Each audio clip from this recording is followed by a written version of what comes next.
Então, porque o nosso foco de hoje é Cristologia, isso significa que o foco do nosso estudo de hoje é Cristo. Por isso a pergunta, quem é esse homem? E uma das passagens que eu considero mais importantes das Escrituras, quando eu penso em Cristologia, é essa aqui que está no slide. Alguém pode ler para a gente? Ótimo. E vocês? Agora eu pergunto para vocês. O que vocês têm ouvido as pessoas dizerem sobre quem é Jesus? Oi? O Cristo, Filho do Deus vivo. Que mais? E olha o que eu estou dizendo aqui assim, o que as pessoas aí fora, seus vizinhos, seus parentes estão dizendo sobre Cristo? E pode ser sim, alguns deles estão respondendo corretamente sobre Cristo. Mas, que mais? Um profeta, mestre, ótimo. Vocês que ainda estudam, seja primeiro ou segundo grau, o que vocês escutam dos colegas de vocês dizerem sobre quem é Jesus? Não escutam nada. Tá bom. Mas olha que interessante, esse texto ele continua, e veja que a primeira pergunta de Jesus é, o que os homens aí estão dizendo a respeito do Filho do Homem? Uma referência a ele. Mas aí ele continua, e olha só, e vocês? Quem vocês dizem que eu sou? E agora eu pergunto para vocês, quem vocês dizem que Jesus é? Cristo, Filho de Deus. Que mais?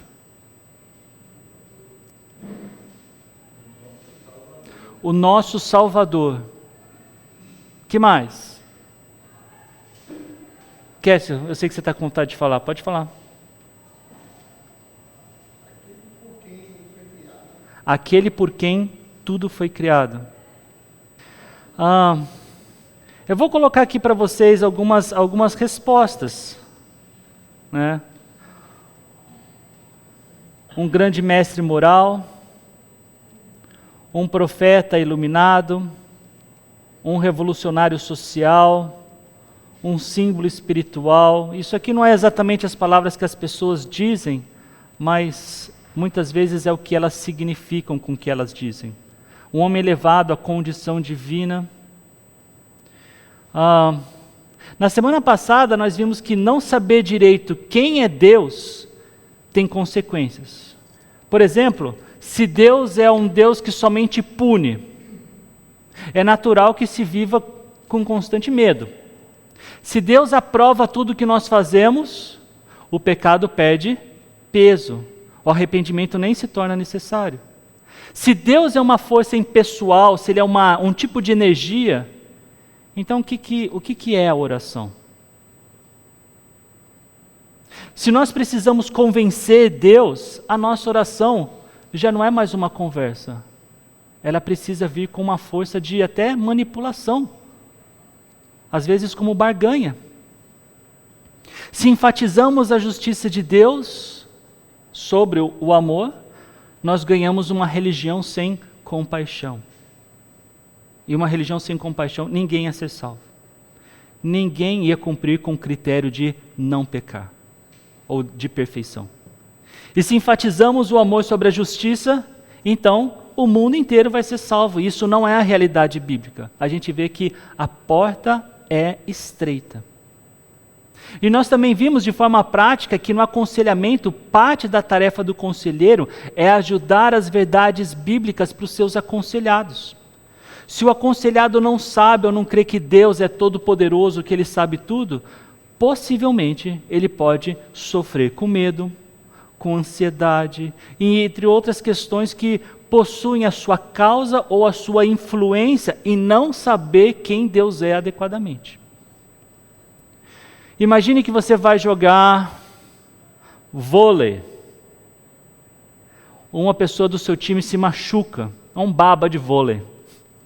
Uma pessoa se machuca, você vê ali fora pessoas esperando para jogar e você percebe que ali fora alguém para substituir essa pessoa do seu time que se machuca. Você não conhece essa pessoa. O jogo está bem pegado. A pergunta é: quanto você consegue confiar naquelas pessoas que você nem conhece para substituir esse jogador? Você nem sabe o quanto essa pessoa sabe jogar. Você não sabe nem se ela sabe jogar. Mudando para uma pergunta mais importante.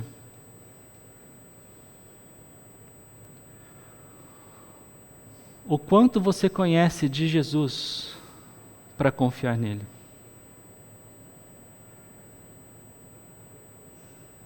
Deixa eu ouvir um pouquinho vocês. Vocês acham que tem relação? Essa pergunta entre confiança e aquilo que ele pode fazer por você, o que vai fazer por você? Desculpa, deixa eu ser mais claro. O quanto você conhece dele para que você confie nele? Faz sentido essa pergunta? Se você não conhece Jesus, você é capaz de confiar nele? Ou vamos pensar diferente. Ou se você conhece, você diz que conhece Jesus, mas o que você conhece de Jesus, de fato, não é Jesus. O que acontece com a sua confiança?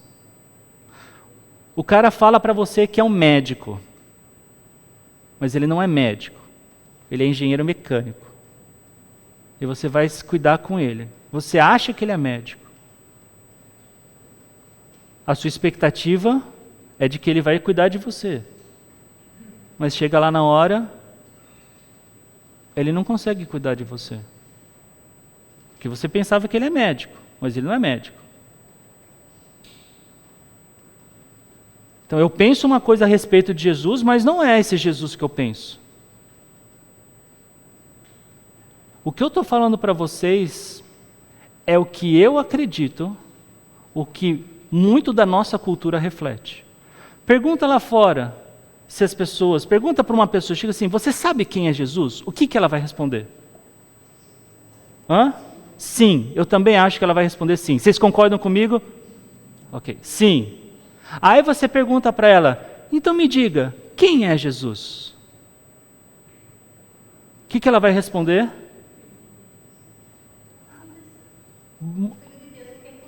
Isso, vai responder. Isso. Muitas frases, muitas palavras estarão corretas. O Filho de Deus. E Filho de Deus é um título correto para Jesus. Mas o que significa Filho de Deus para essa pessoa? Talvez você pergunte, mas o que significa que ele é Filho de Deus?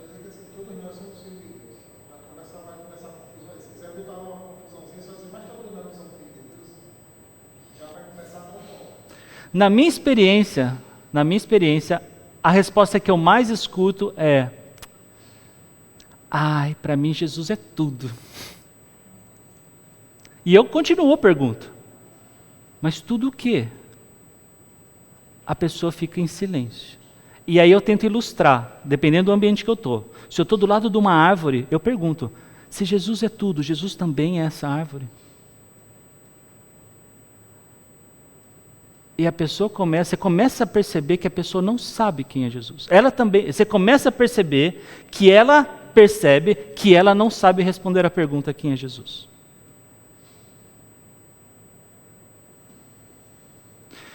Então eu quero orar com vocês, tanto por essa aula, quanto por tantas pessoas aí fora, que não sabem quem é Jesus. E se nós dissermos que nós somos filhos de Deus, é uma prerrogativa. Nós sabemos quem Ele é. Sabemos mesmo. Senhor, obrigado por esse nosso tempo precioso juntos, Pai. Claro que eu quero te pedir para que nós saibamos mais e melhor quem é o nosso Salvador, quem é Cristo, quem é o Messias, quem é Jesus. Ao mesmo tempo, Pai, que esse não seja um tempo somente para aprendermos mais, que seja um tempo para revermos os nossos irmãos, os nossos amigos, pessoas com quem nós queremos estar juntos. Obrigado, Pai, obrigado por nos dar saúde, nos dar condições de virmos até aqui hoje, essa manhã, e aprender da Tua palavra, aprender de Ti. Ajude-me, Senhor, a fazer isso de forma precisa, conforme a Tua palavra. Eu oro em nome de Jesus. Amém. Então, nessa primeira parte da aula, eu quero mostrar para vocês que Jesus não era só um homem especial, não era só um profeta, não era só um guru espiritual, mas que Ele é o próprio Deus. Porque a Bíblia não apresenta Jesus como alguém que se tornou divino, ou que foi adotado por Deus, ou que se aproximou tanto de Deus que passou a ser chamado Filho de Deus. A Bíblia apresenta Jesus como eterno, existindo antes de toda a criação, antes do tempo, antes de qualquer coisa que existe. E em João 1:1, a gente vê isso. Alguém pode ler para a gente?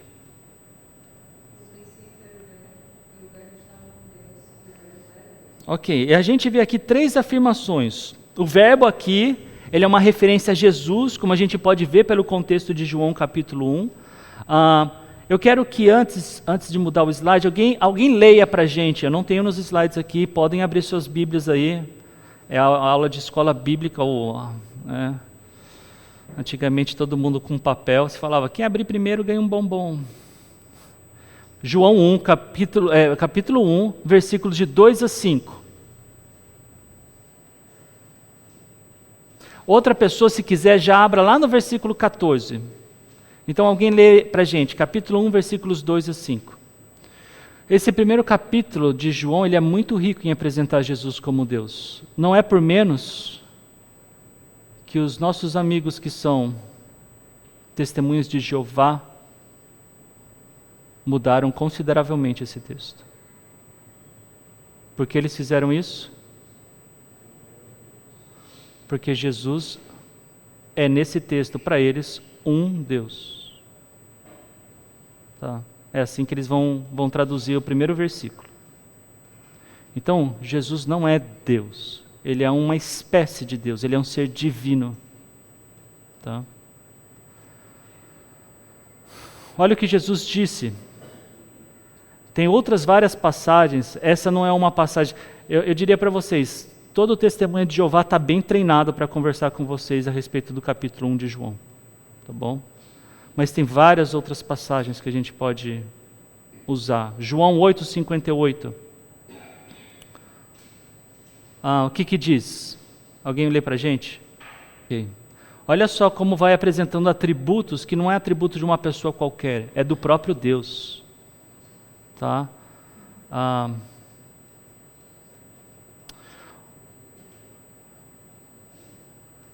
Esse foi o versículo 58, é isso? Alguém leu 59? Tá. Você pode até não saber o que significa antes que Abraão existisse, eu sou. Mas o público original para quem ele falou isso sabia muito bem. Olha a reação deles. O que eles fizeram?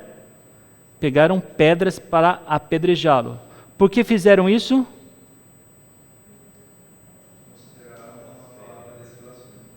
Blasfêmia. E blasfêmia, qual era Isso. E qual era o castigo desse tipo de blasfêmia? Pena de morte. Tá? Pena de morte judaica era apedrejamento.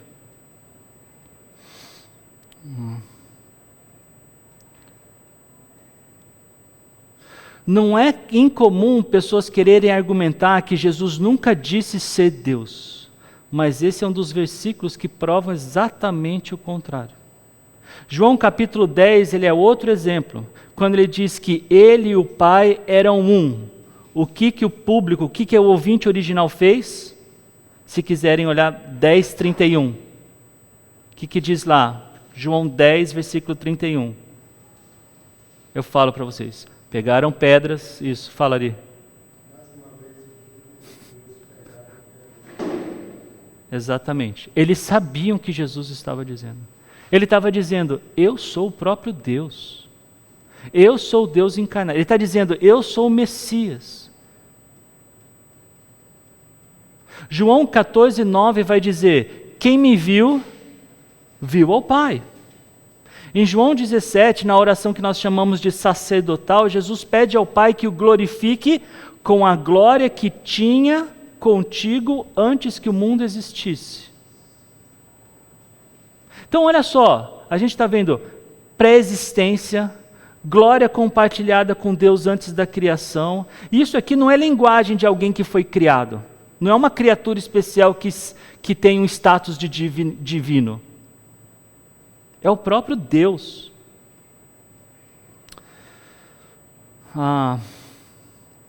Quero mostrar para vocês esse quadro, né?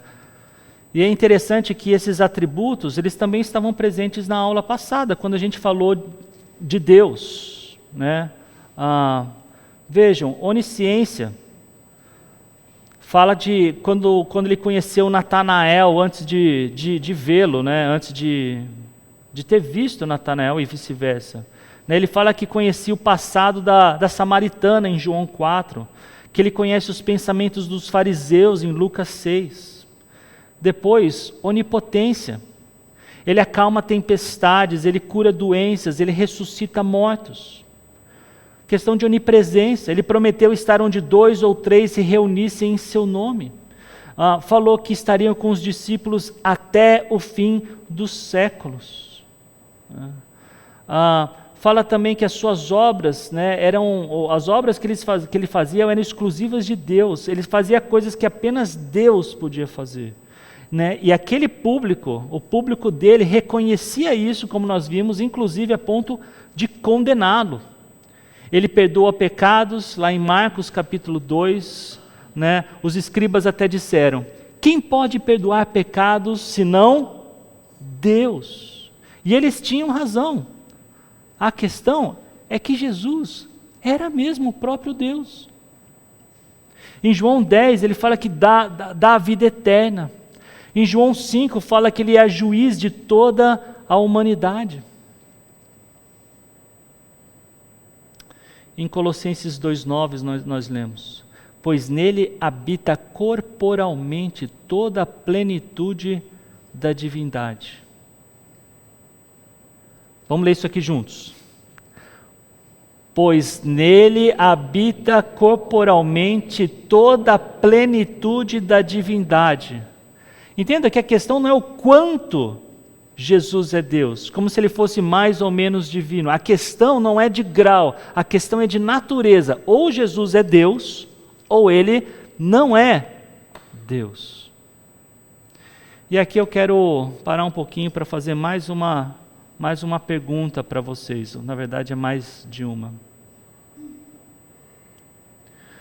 Por que incomoda tanto as pessoas afirmarem que Jesus é plenamente Deus e não apenas um grande mestre ou profeta?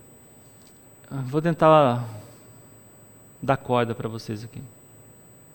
Vocês acham que a resposta de alguém que se diz um mestre, a resposta nossa, de alguém que se diz um mestre, quer nos ensinar, é diferente de alguém que seria o próprio Deus? Vocês concordam comigo que se for um cara que se diz um professor, por exemplo, o que ele pode dizer eu posso acatar ou não. Mas se for de Deus, o que ele vai dizer não tem alternativa. Ou é verdade, ou é verdade.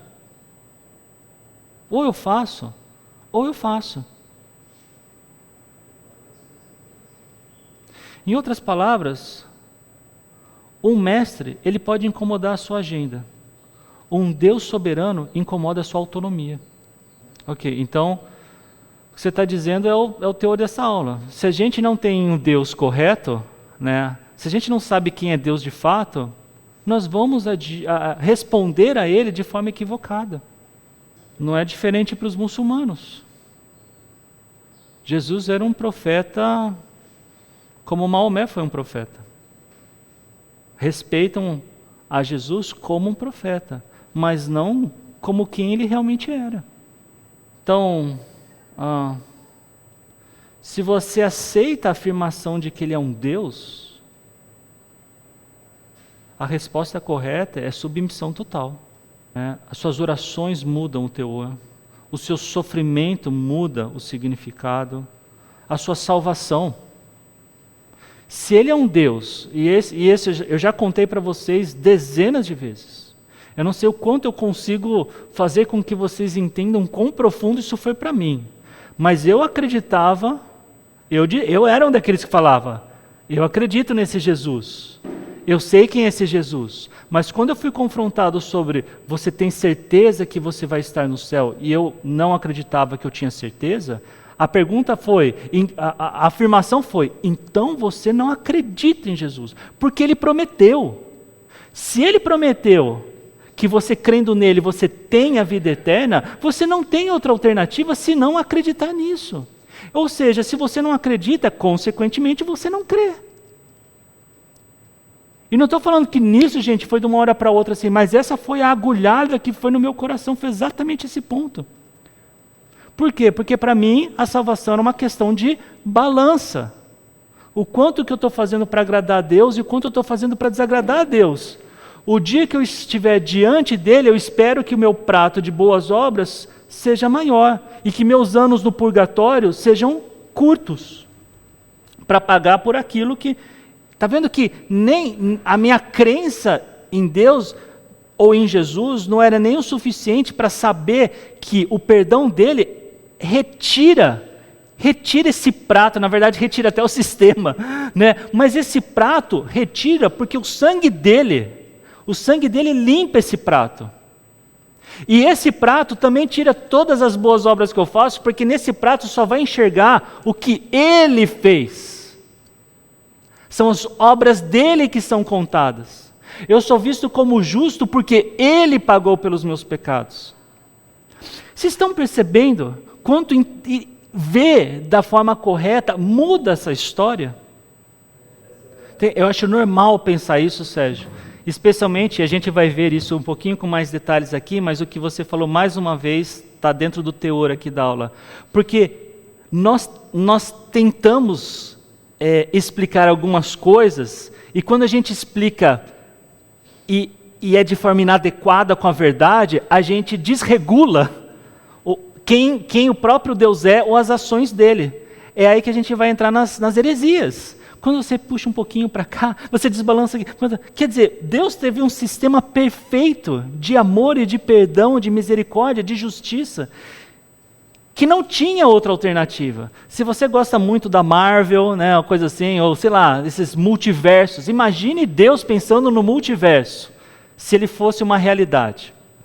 Ele está olhando para todas as realidades e só tinha uma saída. A saída era: o Filho precisa morrer para pagar pelos nossos pecados. O sacrifício, a ideia perfeita, executada de forma perfeita, para que nós fôssemos vistos perfeitamente para Ele, para que nós perfeitamente entrássemos na vida eterna com Ele. Isso aí está a justiça de Deus, né? A morte do Filho é a maior prova dessa justiça de Deus, do amor, que também é prova do maior amor de Deus. Isso, eu ontem, interessante, ontem eu vi, vendo no Instagram e tal, era um recorte, dessa vez era um muçulmano contra 30 cristãos. Na verdade era uma contra 30 mulheres cristãs, né? E esse era o ponto dela. Ela falou assim: me diga vocês acham justo que Deus dê seu filho para morrer? E a resposta nunca era satisfatória. Por quê? Porque ela não entendia como essas duas coisas conseguiam operar juntas. Então ela ficou forçando. Não, você não está enxergando. Você tem que responder, isso não é justo. E a verdade é que a gente até pode responder assim. Humanos nós podemos responder. Na nossa justiça talvez, por quê? Porque nem nós somos capazes, especialmente vocês que são pais, nós que somos pais, de entregar um filho sem culpa pela culpa de um, imagine pela humanidade toda.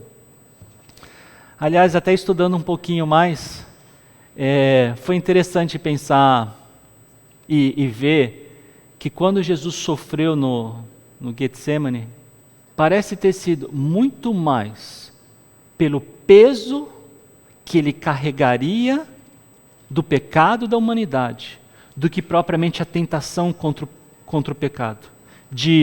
Quando ele diz: Senhor, passe de mim esse cálice se for possível. Bem, acho que vou falar um pouquinho mais disso mais à frente, então deixa.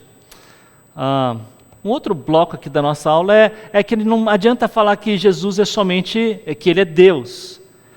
Mas a gente também precisa falar que ele é plenamente humano. Mas esse tema ele é menos debatido porque a preocupação geralmente é provar que Jesus era plenamente Deus. Mas se a gente não prova que ele também é plenamente homem, plenamente humano, a gente também tem um problema com a verdade. Alguém pode ler esse texto bíblico para nós? Lucas 2,52.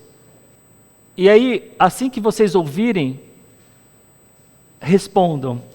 Que evidência da humanidade de Jesus a gente vê nesse texto? Ok, nesse caso está escrito ali no slide, né? Dá para enxergar ali? Esse é o que dá para ver como... Mas agora não tem. E qual que é esse daí? Ó? Mateus 4:2. É quase que um exercício aqui agora. Abrem Mateus 4:2, nem precisam ler. Aqueles que leram aí em silêncio falam, olha, é isso aqui da humanidade que transparece nesse versículo. Oi? Teve fome. Deus tem fome? Eu sei onde foi sua cabeça, Felipe, mas estou pensando que, né, o pai tem fome? O pai não tem fome, né?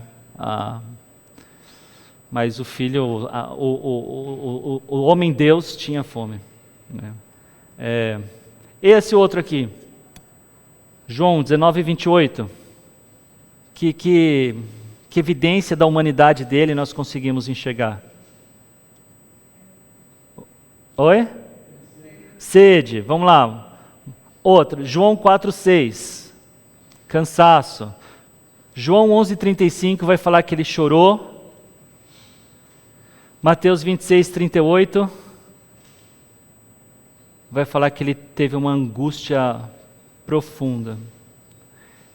E agora vem uma situação que foi debatida bastante na história da igreja. Jesus morreu de verdade? Abram João 19, versículos 33 e 30. Ok. O texto diz que ele morreu. Até verificaram para ver se ele estava morto. E por que eu estou falando isso? Porque teve gente, talvez tenha gente, que acredita que Jesus não morreu. Que ele parecia estar morto. Tá?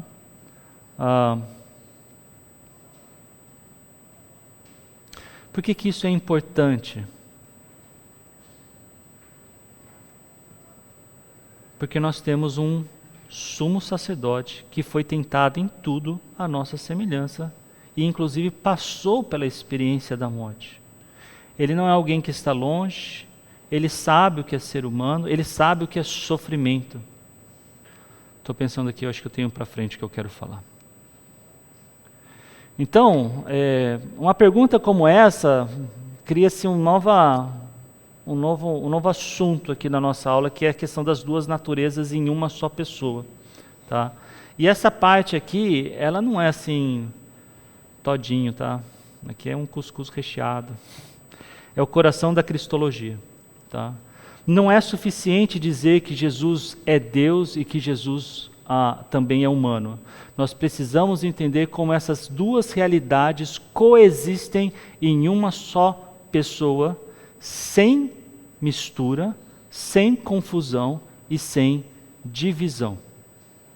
E uma palavrinha que nós usamos para isso ou uma expressão vai lá, vou ver se eu escuto alguém falar. Eu trago um presente para a próxima aula. Qual é a expressão que a gente fala para definir essas duas naturezas de Jesus numa só pessoa? União hipostática. Tá? Eu ganhei. Eba, eu vou trazer para mim um. Tá? Esse é o termo técnico para essa realidade. Gente, algumas vezes é importante que a gente saiba esses nomezinhos, assim, ali como a gente passou pelo docetismo, eu mesmo nem tinha citado, estava escrito no slide, mas hipóstasis em grego significa pessoa ou substância. Então essa união dessas substâncias, né, dessas duas naturezas, divina e humana, que estão unidas em uma só pessoa, na pessoa de Jesus Cristo, ele forma esse nosso Deus que era o Deus homem.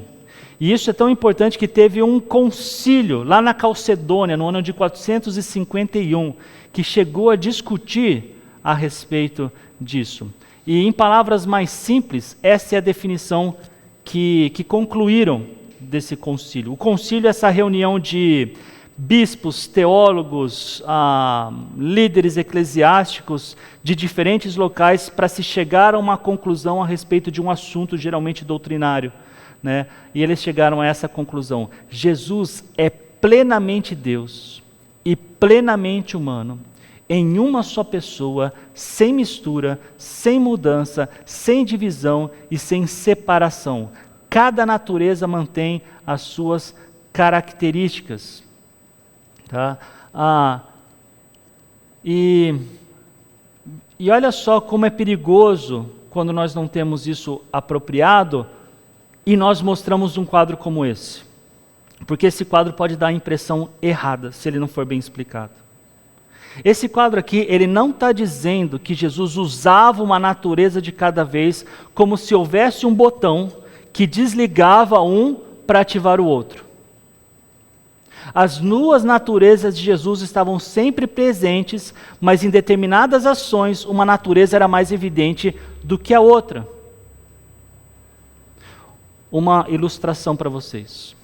Um músico que é tanto um instrumentista quanto compositor. Quando ele toca, ele está usando a habilidade ou a evidência que se tem é que ele está usando a sua habilidade de instrumentista.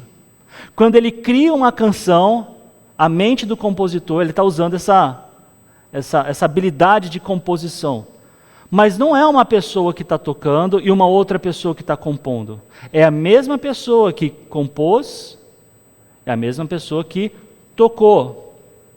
Talvez em muitos momentos, seja ele compondo, seja ele tocando, ele não desligou a mente de compositor na hora de tocar, e ele não tirou, ele não se desfez da habilidade de tocar um instrumento para compor uma canção, uma música. Tá? Tudo isso é inseparável nessa pessoa. Ainda que essa ilustração seja limitada, eu estou tentando aqui ilustrar para vocês o que nós não devemos fazer quando falamos de Cristo. Por exemplo, eu perguntei para vocês se Jesus morreu de verdade. Alguns responderiam: foi o Jesus homem que morreu, porque o Jesus Deus não pode morrer. Isso não confere. Não confere com a realidade de quem era essa pessoa. Ali foi o Deus homem que morreu. O que talvez a gente se esqueça numa pergunta como essa é que muitas vezes a gente pensa em morte como inexistência. E morte não é inexistência. A gente não deixa de existir. Jesus, assim ele morreu, o Deus homem morreu, assim como nós morreremos, se não formos arrebatados antes. Essa é a escatologia, não está nesse mês. Mas nós não deixaremos de existir.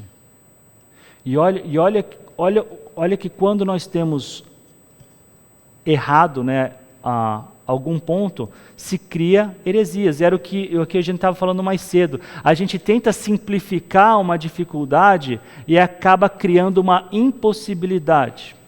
Então olha só, no docetismo, Jesus só parecia humano.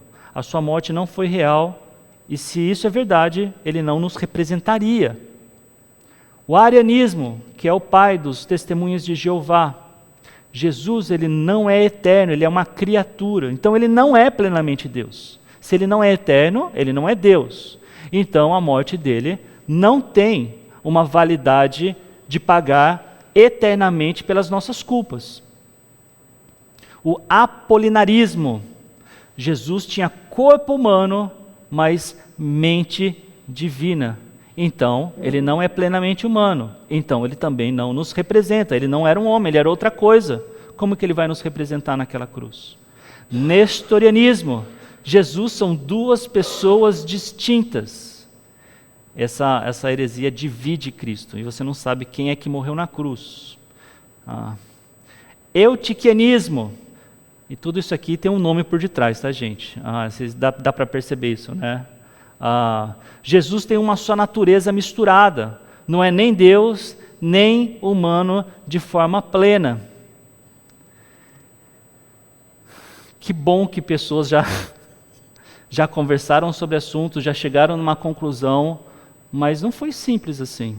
Hoje nós estamos aqui com 2000 anos de história para poder pegar muito do que já foi discutido na história, de conclusões, para que a gente pudesse olhar para um quadro desse de forma mais simples e ver, ok, eu consigo perceber mais claramente. Mas não era assim, nem sempre foi assim. De fato, ainda não é assim no sentido de que muitas perguntas novas ou repetidas se levantam e nós precisamos respondê-las, se é que nós queremos ter o Jesus tal como ele é. Por alguma razão, enquanto eu falava isso para vocês, eu me lembrei dos 2 tsunamis que nós tivemos. 2005 e 2010? 2004, 2009, por aí. O que aconteceu? O que a cristandade começou a se questionar? Se Deus era realmente soberano. Se Deus era soberano o suficiente para fazer com que aquilo não acontecesse. Nesse momento foi recordado ou foi reacendido a discussão de um Deus que age na história de acordo com como a sua criação, ele reage de acordo com como sua criação age. Ele opera no mundo conforme as coisas acontecem. Ele não tem a história determinada. A história vai sendo escrita de acordo com o que o mundo apresenta. Alguém se lembra do nome dessa teologia? Vou tentar me lembrar. Se quiserem pesquisar no Google.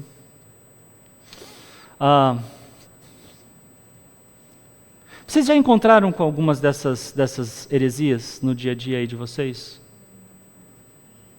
Não, eu não estou pensando que você vai chegar assim, a pessoa falou para você, não, eu sou odocetista. Tá, não é isso. Mas o trato das pessoas a respeito de Jesus. Né?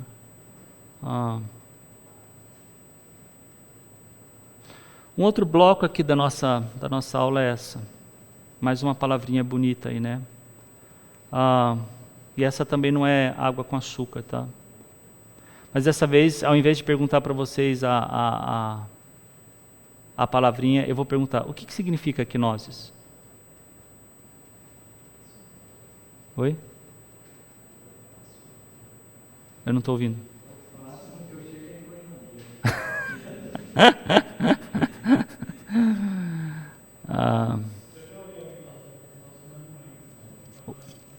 Oi? Já falou? Não era Star Wars, né? Obi-Wan, como é que Kenobi?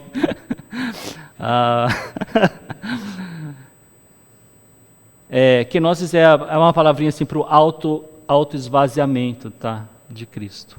É o que a gente encontra lá em Filipenses capítulo 2. Alguém lê para a gente dos versículos 5 a 11?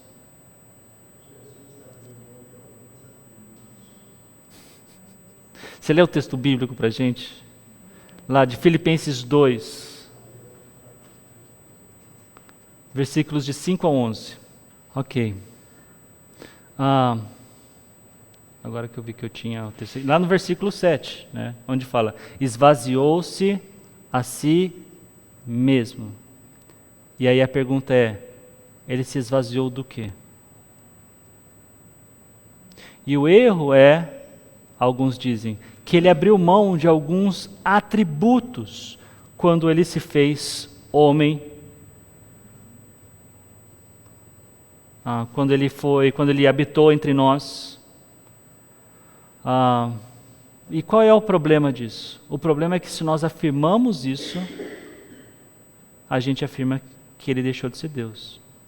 Se ele perde a sua onipresença, se ele perde a sua onisciência, se ele perde a sua onipotência, ele já não é mais Deus. Então, o que fala esse texto de Filipenses não é que ele abriu mão desses atributos que fazem parte de Deus. Ele abriu mão da sua glória, do prestígio e das prerrogativas da sua posição na Trindade, na divindade. Tá? Eu me lembrei o nome da teologia, tá? O que eu falei para vocês do tsunami lá. É teísmo aberto. Tá? E uma definição é: Deus não conhece o futuro de forma exaustiva e não controla todos os eventos.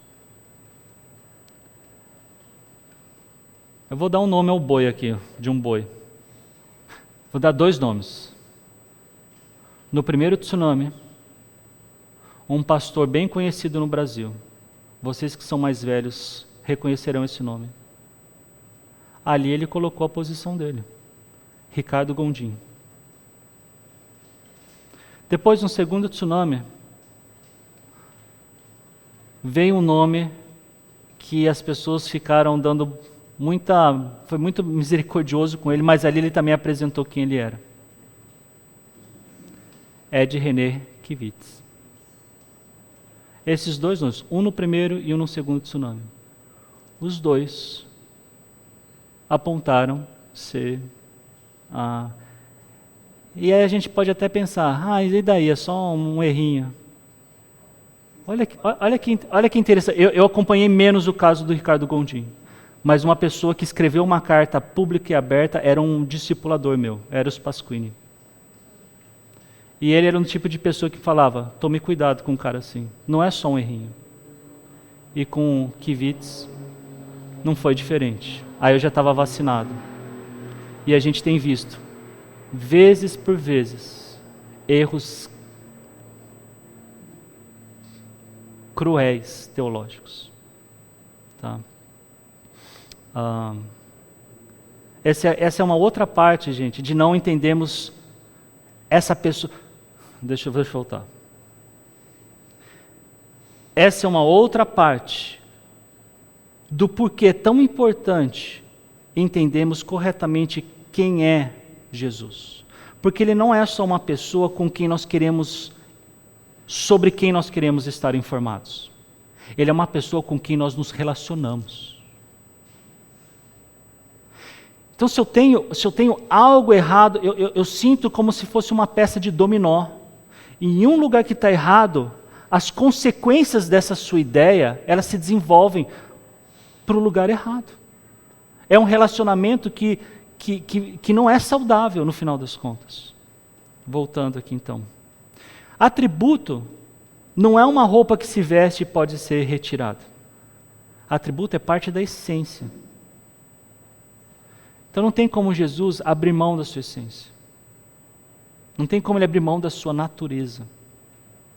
Mas ele, e o texto diz mais claramente, em outros lugares também, que ele abriu mão da sua glória. Então notem, a gente não caminhou com ele como os apóstolos caminharam. Mas a gente lê as Escrituras e a conclusão só literária, não precisa. Alguém que vai ler os 4 evangelhos não tem como concluir, este homem era Deus. Essa é uma conclusão, sim, literária. Último ponto. Antes disso, né? Tem esse daqui também. Eu diria que no sentido de você não expor, não é que você não tenha, é que você não expõe. Isso. Aí você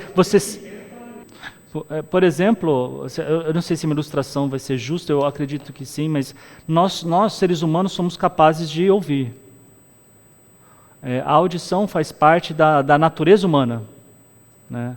Ainda que ela possa vir com deficiência, nesse sentido. O que eu quero dizer aqui, pensando num ouvinte, tá? E vocês estão falando, eu não tenho assim como propriamente desligar a minha audição. Eu talvez tenha como não dar atenção ao que está sendo falado, ou talvez eu tenha como tampar os meus ouvidos que naturalmente, se funcionando perfeitamente, escutam. Tá? Será que faz sentido isso que eu estou... Né? Eu acho que sim. Sim, e nesse caso, Beto, ele não precisava ser humano para isso, porque o próprio Pai, o Filho e o Espírito sentem dores, eles sofrem, né? É muito difícil a gente pensar isso nos limites humanos que nós temos, né? Essa pessoa com essas duas naturezas é muito difícil, é muito difícil. É muito difícil a gente pensar, e às vezes a gente se rebela em função disso. Para que eu vou orar se ele sabe o que eu vou falar? Para que eu vou orar se ele sabe o que eu preciso? Para que eu vou evangelizar se ele sabe quem é que vai falar sim, quem vai falar não? E é aí que entra a beleza do relacionamento. E aqui eu confesso que eu penso ser o maior dos milagres. É um Deus se tornando homem. Eu não consigo ver é o infinito se fazendo finito. É o ilimitado se limitando. É o que faz o impossível acontecer dentro de uma realidade das leis naturais. Gente, esse quadro aqui é para responder uma perguntinha que às vezes as pessoas fazem, se Jesus poderia ter pecado. E ela é também assim, complicadinha, tá? Mas esse é um resumo. Eu queria pelo menos que vocês tivessem consciência dessa pergunta, tá? E a resposta não é um simples sim ou não, tá? Mas é a apresentação das evidências. Então, Jesus poderia ter pecado? As evidências. Jesus não pecou. Ele não foi menos humano por não ter pecado. Ele era plenamente homem, foi plenamente homem. As tentações eram reais. A Bíblia mostra isso para a gente. Mas também mostra que Deus não pode ser tentado pelo mal. Então, de novo, colocar isso tudo numa caixinha... Essa realidade, assim como outras realidades, daquela do tipo, a Bíblia mostra que eu preciso me arrepender, ela também mostra que Deus é quem dá o arrependimento. Existem verdades na Bíblia que elas não cruzam, elas são paralelas, retas paralelas, e porque elas não cruzam, a gente não consegue responder com facilidade. A gente só consegue ecoar as verdades que ela diz para a gente. Tá? Por que eu citei essa da salvação e é assunto da próxima aula? Porque pode ser que tenha um grupo que vai focar quase que num determinismo. Olha, é isso e ponto final. E outros que vão falar, não, eu tenho uma participação plena em responder sim para Deus. E a Bíblia mostra que você tem uma participação, mas que Deus é o autor da salvação. E essas são verdades que difíceis de serem colocadas juntas, mas são duas verdades ou até mais que andam juntas. Concluindo, Deus não enviou uma mensagem, Ele mesmo veio. Plenamente Deus, sua morte tem um valor infinito. Plenamente humano, sua morte é legítima. Ele era da nossa espécie, ele era um homem como nós somos homens, os seres humanos como nós somos seres humanos, e por isso essa é uma morte que vale como substituta no nosso lugar.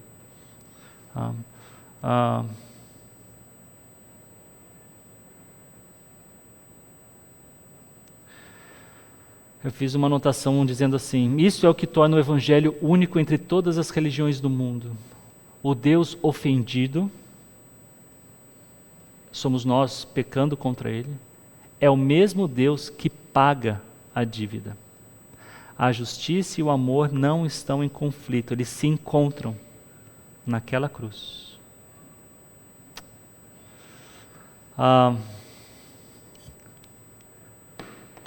Semana passada eu pedi para que vocês memorizassem um versículo. Quem memorizou? Tá bom. Foi João, capítulo 17, versículo 3. Hoje tem um novo aqui. Ninguém ganhou o bombom. Você já sabia que vocês não iam, nem trouxe. Eu estava com a expectativa correta. Dessa semana é essa aqui. Alguém pode ler para a gente? Ok, Colossenses 2:9. Vamos ler juntos. Vamos lá. Pois nele habita corporalmente toda a plenitude da divindade. Colossenses 2:9. Se você vier aqui, souber de cor, e dizer ainda corporalmente, você vai ganhar um bônus. Tá? Tem bônus para quem dizer corporalmente. Brincadeiras à parte. Gente, alguém tem algum pedido de oração específico? Senão eu vou encerrar esse nosso tempo. Sim. Alguém mais conhece a pessoa que Carmen se referiu? Sérgio conhece. Você conhece, Beto? Sim. Por que não a cure? Qual é o nome, Carmen? Dilza. Tá bom. Eu vou orar pela Rose e pela Dilza. E vou orar com base no que a gente aprendeu hoje, ou revisitou hoje, tá bom? Senhor, muito obrigado. Obrigado porque o Senhor se revelou a nós. O Senhor se fez como um de nós. E por causa disso nós podemos ter uma esperança que nada nesse mundo nos oferece. Pai, essa esperança que eu quero que Dilza e Rose também pudessem se basear, que elas tenham essa fé, Pai, nessa pessoa sobre quem nós conversamos aqui hoje e com quem nós conversamos agora. Jesus, obrigado. Obrigado por ter morrido na cruz pelos nossos pecados. Obrigado por tão grande amor em saber que cada um de nós, mesmo depois daqueles que creram e foram salvos, continuariam pecando contra o Senhor. Pai, eu te peço para que o Senhor cure os nossos corações. E quanto a Dilza e Rose, além de curar os corações delas, se é que elas ainda não creem, mas que o Senhor, Pai, pudesse curá-las, como uma demonstração do seu poder, para que tanto elas quanto outras pessoas viessem a ter fé na obra, no sacrifício do nosso Salvador Jesus. Pai, que as informações que nós aprendemos hoje, ou nos lembramos hoje, não sirvam somente para falar bonito, mas para a gente se relacionar da forma correta com o Senhor. Reconhecendo que Jesus é o Alfa e o Ômega, é o Rei dos Reis, é o nosso Salvador. Não é somente um rei que está sentado no trono, mas é um rei que se colocou no nosso lugar. É um rei que tem o seu lugar disponível para que a gente possa comparecer, nos apresentarmos e desfrutarmos de uma alegria de novo que nada nesse mundo nos oferece. Pai, nos dê um domingo na certeza de que tudo pode ser diferente quando levamos quem o Senhor é a sério. Obrigado, Pai, por tudo isso que o Senhor nos dá. Que cada um de nós aqui também seja instrumento do Senhor, para que mais pessoas possam conhecer a verdade. E conhecendo a verdade, crerem na verdade. E crendo na verdade, desfrutarem da vida eterna conosco. Certeza que foi o Senhor que nos deu. Eu oro assim em nome de Jesus. Amém. Até mais tarde, se Deus quiser.